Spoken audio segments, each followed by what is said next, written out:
Hola, soy Ana Rocío Villalón, residente de segundo año de Medicina de Familia. Y os voy a hablar sobre el tromboembolismo pulmonar. El tromboembolismo pulmonar es la obstrucción de la arteria pulmonar o de una de sus ramas por material originado en otra parte del cuerpo. Es la manifestación más grave de la enfermedad tromboembólica venosa. Existe una incidencia anual de TEP de 39 a 115 por cada 100.000 habitantes, así como una incidencia anual de trombosis venosa profunda de 53 a 162 por cada 100.000 habitantes. Tiene una mortalidad directa entre el 4,2 y 4,8%. La incidencia de la embolia pulmonar en la población general ha aumentado tras la introducción de la prueba del dímero D y la angiografía pulmonar por tomografía computarizada en la década de 1990. La incidencia global es mayor en los hombres que en las mujeres y existe un aumento con la edad. La patogenia de la embolia pulmonar es similar a la que subyace a la generación de trombos, es decir, la tríada de Virchow. La tríada de Virchow consta de éxtasis venosa, lesión endotelial y un estado de hipercoagulabilidad. La mayoría de los émbolos provienen de venas proximales, como pueden ser la ilíaca, la femoral y la poplitea, de los miembros inferiores. La trombosis venosa profunda de la vena de la pantorrilla rara vez provoca un tromboembolismo pulmonar. Los émbolos pulmonares suelen ser múltiples y los lóbulos inferiores están afectados en la mayoría de los casos. Una vez que el trombo se aloja en el pulmón, puede ocurrir una serie de respuestas fisiopatológicas, encontrando en primer lugar el infarto. En el 10% de los pacientes, pequeños trombos se alojarán distalmente en los vasos segmentarios y subsegmentarios, lo que nos va a dar lugar al infarto pulmonar. Son pacientes que presentan un dolor torácico pleurítico y hemoptisis. ¿Por qué? Pues por una respuesta inflamatoria en el pulmón, en la pleura visceral y parietal adyacente. Posteriormente también tenemos intercambio de gases que se manifestará como hipoxemia, hipocapnia y alcalosis respiratoria. El compromiso cardiovascular se deberá a que la hipotensión por la enfermedad pulmonar se debe a una disminución del volumen sistólico y del gasto cardíaco. En pacientes con enfermedad pulmonar, la resistencia valvular pulmonar aumenta debido a la obstrucción física del lecho vascular y a la vasoconstricción hipóxica dentro del sistema arterial pulmonar. El aumento de la resistencia vascular pulmonar, a su vez, impide el flujo de salida del ventrículo derecho y, por consecuente, provocará la dilatación del ventrículo derecho y un aplanamiento o arqueamiento, por así decirlo, del tabique intraventricular. Los factores de riesgo, similares a los de la tromboembolia venosa en general, pueden ser genéticos o adquiridos. Genético, el factor V de Leiden, el gen de la protrombina, proteína SC y la antitrombina. De los adquiridos, 48 horas de inmovilidad en el mes previo, ingreso de cirugía e infección en los últimos 3 meses, hospitalización actual, traumatismo mayor, viaje prolongado sentado, antecedentes familiares del TEP, embarazo, cáncer, enfermedad hepática, enfermedad cardiovascular, enfermedad renal crónica, un trasplante renal, medicamentos tales como la testosterona, los corticoides, tratamientos de cáncer, anticoncepción oral, que es la causa más frecuente en mujeres jóvenes, el ATRH, la policitemia vera, trombocitemia, síndrome nefrótico, obesidad, síndrome antifosfolípido, mayores de 65 años y drogas intravenosas. La trombosis venosa profunda suele estar también asociada a estos factores de riesgo. Clínica, ¿qué es lo que encontramos? Pues la disnea suele ser rápida generalmente, darse con afectación de vasos principales o lobares y hay que tener cuidado porque el 10% de los que presentan disnea suelen tener un infarto pulmonar y suele asociarse a taquipnea. Luego encontramos el dolor torácico, la tos o hemoptisis, la trombosis venosa profunda en la extremidad inferior, hinchazón, dolor y calor o edema, pero también hay que tener en cuenta las extremidades superiores, donde nos encontraremos con dolor u opresión en el brazo. A su vez también tenemos shock, arritmia, síncope, taquicardia, estertores, disminución de los ruidos respiratorios, distensión venosa yugular, componente pulmonar acentuado del segundo ruido cardíaco, etcétera, etcétera. Diagnóstico diferencial del tromboembolismo pulmonar. Pues siempre que nos encontremos ante una clínica de TED debemos diferenciarlo cardiológicamente del infarto agudo miocárdico, de la insuficiencia cardíaca congestiva, de una hipertensión pulmonar primaria, de un aneurisma. En segundo lugar, pues de una neumonía, asma, neumotora, miocardiopatía, pericarditis, también con un cáncer intracostal, una fractura costal. También se suele hacer el diagnóstico diferencial con el dolor musculoesquelético, con la coxocondritis y con la ansiedad. El diagnóstico, pues son pruebas que no son diagnósticas, ¿vale? Pero nos hacen sospechar de TEP e informar de nuestro pronóstico. Encontramos el hemograma y la bioquímica, en la que encontraremos leucocitosis y aumento de la VSG y elevación de la LDH. La troponina es útil para el pronóstico, pero no para el diagnóstico. También la creatinina con el filtrado glomerular nos da seguridad para el contraste en el angiotaca. La gasometría nos mostrará que en cualquier paciente con una hipoxemia o una radiografía normal debemos sospechar de TEP. En la radiografía de tórax, pues en la radiografía de tórax encontramos la joroba de Hampton y el signo de Weimar. Son raros, pero cuando están presentes se deberían levantar sospechas de la enfermedad pulmonar. La joroba de Hampton es una opacidad superficial en forma de joroba en la periferia del pulmón con su base contra la superficie pleural, y la joroba veríamos que va hacia el ilio.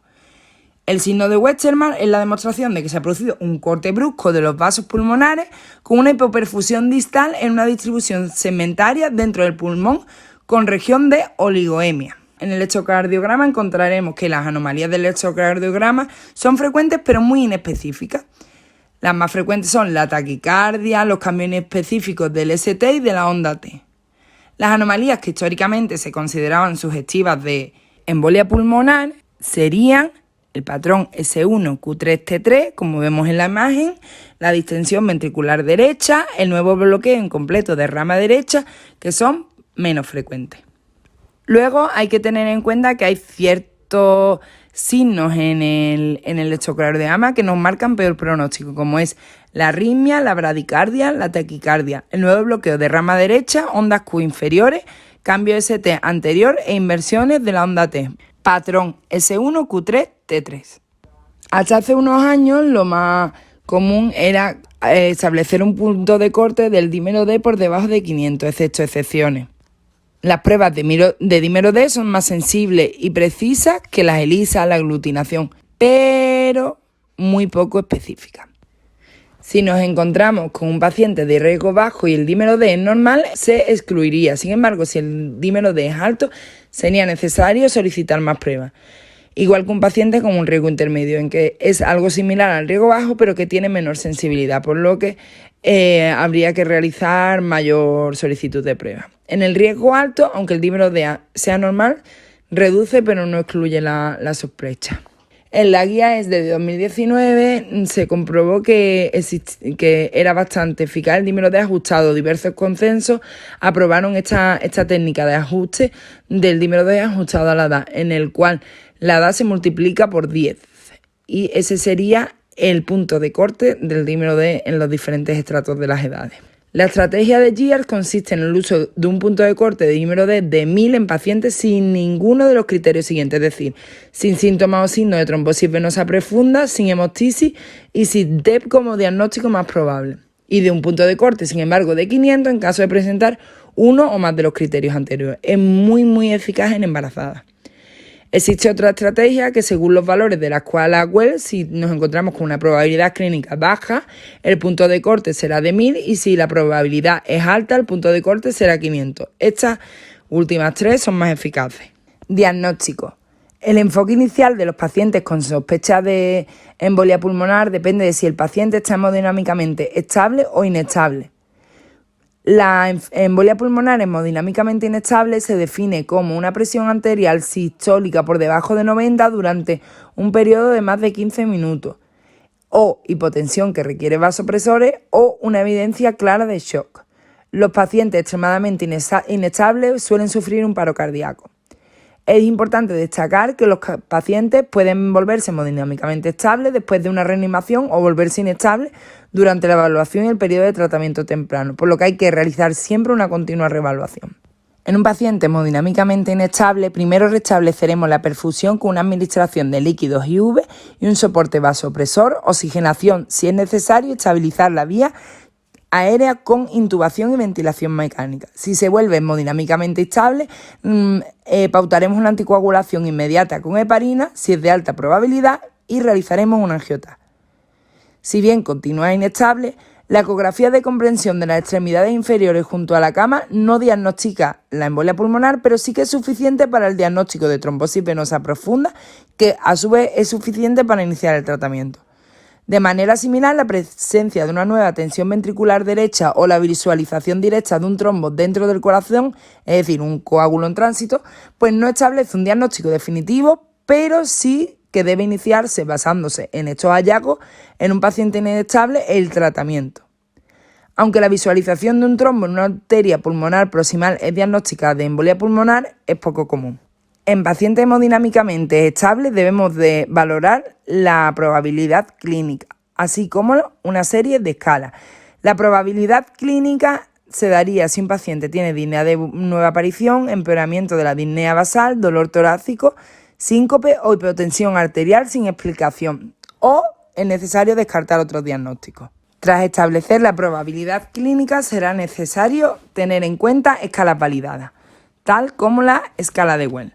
La escala de Well se basa en una serie de variables como el diagnóstico alternativo menos probable que la TEP, síntomas o signos de trombosis venosa profunda, antecedentes de TEP o trombosis venosa profunda, inmovilización de al menos 3 días o cirugía en el último mes, frecuencia cardíaca más de 100 por minuto o hemoptisis, así como el cáncer en tratamiento activo o paliativo en los últimos 6 meses. De baja probabilidad serían menos de 2 puntos, probabilidad intermedia de 2 a 6 puntos y alta probabilidad más de 6 puntos. Esto es un resumen del algoritmo diagnóstico tanto de los pacientes inestables hemodinámicamente como de los estables hemodinámicamente. Siempre que querramos saber el pronóstico de los factores pronósticos de los pacientes con trombosis pulmonar, debemos de tener en cuenta la escala PESI y la escala PESI simplificada. Son escalas pronósticas en las que tienen en cuenta una serie de variables y según esto una estratificación del riesgo. La escala PESI nos nombra de la escala 1 a la escala 5 de riesgo muy bajo a riesgo muy alto, y en la escala PESI solo existiría riesgo bajo y riesgo alto. Aquí se puede ver cómo según la situación hemodinámica del paciente, las escalas clínicas descritas previamente, así como el daño miocárdico, disfunción del estrés del ventrículo derecho con el ProBNP o la distensión del ventrículo derecho, se dará una estratificación pronóstica y según esta un tratamiento. El tratamiento ambulatorio, si el paciente es clasificado como de bajo riesgo, está generando estudios en los que se compara la eficacia y seguridad del tratamiento en el domicilio, alta precoz frente al hospitalario, por lo que si se llegara a demostrar esa igualdad, el seguimiento del paciente post-TEP cobrará un mayor peso en la labor del médico de atención primaria, por lo que debería de estar mejor informado todos nuestros profesionales de la atención primaria de cómo manejar a estos pacientes. Se sugiere el tratamiento ambulatorio de aquellos que tienen riesgo bajo de test agudo sintomático, que se establecerá según la escala PESI explicada previamente o la de los criterios de ESTIA, que se establece un riesgo bajo si se responde a todas estas preguntas que no. Como vemos, si la PESI simplificada es igual a 0, si no existe dilatación del ventrículo derecho en la angiota y si las pruebas pronósticas adicionales como la troponina, el ProBNP, son todas negativas y cumple criterios sociales y posibilidades de seguimiento médico, comenzaremos con el tratamiento domiciliario. Por otro lado, observamos que es muy importante la anticoagulación, tanto en el riesgo bajo no masivo, como en el riesgo estándar, como en el riesgo intermedio submasivo. La anticoagulación. En la actualidad, los anticoagulantes más utilizados son el apixaban, el endoxaban, el rivaroxaban y el dabigatran, así como la heparina de bajo peso molecular. En la actualidad, los antagonistas de la vitamina K se encuentran en desuso. Si está contraindicada la anticoagulación y el paciente se encuentra estable hemodinámicamente, podremos realizar el filtro de la vena cava. El filtro de la vena cava también se utiliza como complemento de la coagulación si otro evento sería mal tolerado y si recidiva a pesar de anticoagulantes. Aquí observamos la posología de los diferentes nuevos anticoagulantes orales entre el apixaban, el rivaroxaban y el dabigatran endoxaban, a partir de qué día sería necesario el cambio de dosis. El tratamiento fibrinolítico nos aceleraría la lisis del coágulo y produciría una mejor estabilidad hemodinámica, ¿vale? Entonces encontramos que se realiza con estreptocinasa y RTPA y que se da en tromboembolismo pulmonar y shock cardiogénico y en tromboembolismo pulmonar y hipotensión arterial sin alto riesgo de sangrado. Si se encuentra contraindicado el tratamiento fibrinolítico, utilizaremos otras vías como son la embolectomía quirúrgica o la trombectomía percutánea. Existe una serie de tratamientos especiales, situaciones excepcionales como es la malignidad, en la que al paciente se tratará con heparina de bajo peso molecular, endoxaban y apixaban. En las embarazadas, que la paciente se tratará con la HBPM, más frecuente que se produzcan estos eventos en el último trimestre y en el puerperio, y en la trombofilia hereditaria, algunas enfermedades, por ejemplo, como la mutación de protrombina, es necesario administrar atitrombina. Como terapias adyutivas en esta enfermedad encontramos la analgesia, la pauta de líquidos intravenosos, el oxígeno, también la deambulación, las medidas elásticas de compresión graduada y el filtro de la vena cava. El seguimiento post-tromboembolismo pulmonar ha cobrado importancia en los últimos años. La Sociedad Española de Cardiología indica que es muy importante que todos tengamos en cuenta este seguimiento post-TEE, dándole real importancia a los médicos de atención primaria. Existe una reevaluación que debemos hacer en los 3-6 primeros meses tras ello. El riesgo de recidiva es del 8% a los 6 meses y del 13% al año, así como del 23% a los 5 años. Existen unos ciertos factores de riesgo de la recidiva al tromboembolismo pulmonar. Encontramos el TEP sintomático y el TEP idiopático. En segundo lugar, la edad, el IMC, el cáncer, también se tendrá en cuenta el grado de elevación del dímero D, existiendo cierta discrepancia si la trombosis residual afecta o no al tromboembolismo pulmonar.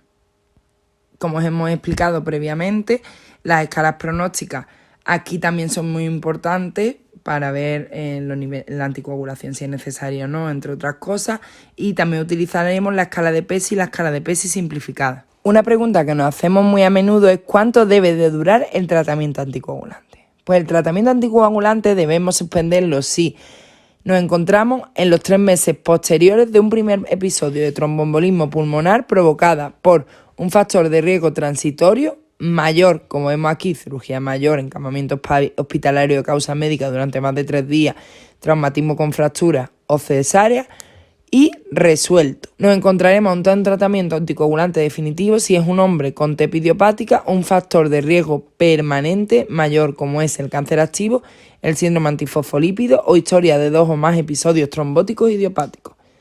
Existen ciertas herramientas adicionales para decidir la duración del tratamiento anticoagulante en ciertos casos, como en las mujeres con TEP idiopática, en pacientes con TEP secundaria, un factor de riesgo transitorio menor y resuelto, como los que vemos aquí, y pacientes que desean suspender la anticoagulación con independencia del riesgo de recurrencia, así como los pacientes con una relación incierta riesgo-beneficio para el uso del tratamiento anticoagulante indefinido.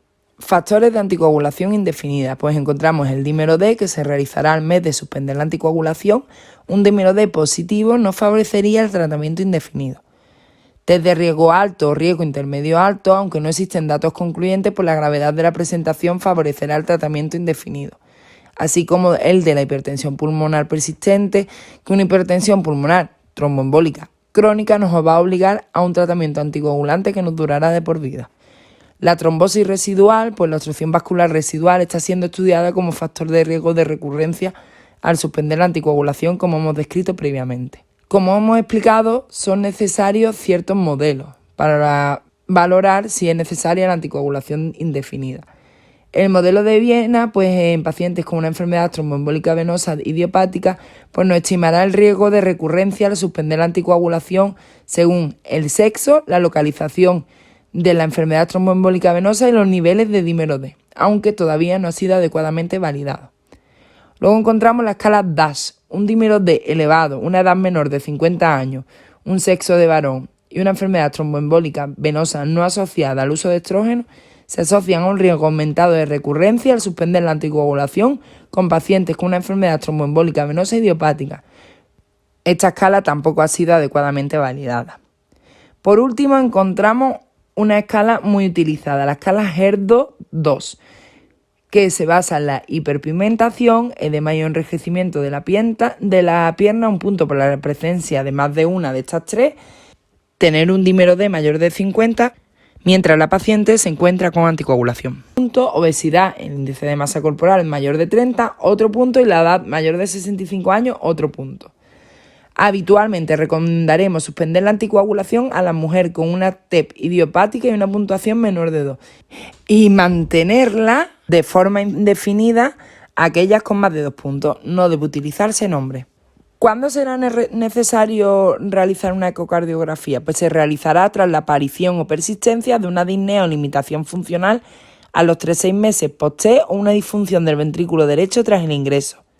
Si cuando realizamos la ecocardiografía existen signos de hipertensión pulmonar o NT-proBNP elevado o un factor predisponente a hipertensión pulmonar crónica, se valorará la realización de la gammagrafía ventilación-perfusión. Si la gammagrafía resulta positiva, se remitirá a un centro experto en hipertensión pulmonar de enfermedad crónica. Si la gammagrafía, por consecuente, resultaría negativo, es necesario realizar una prueba de esfuerzo.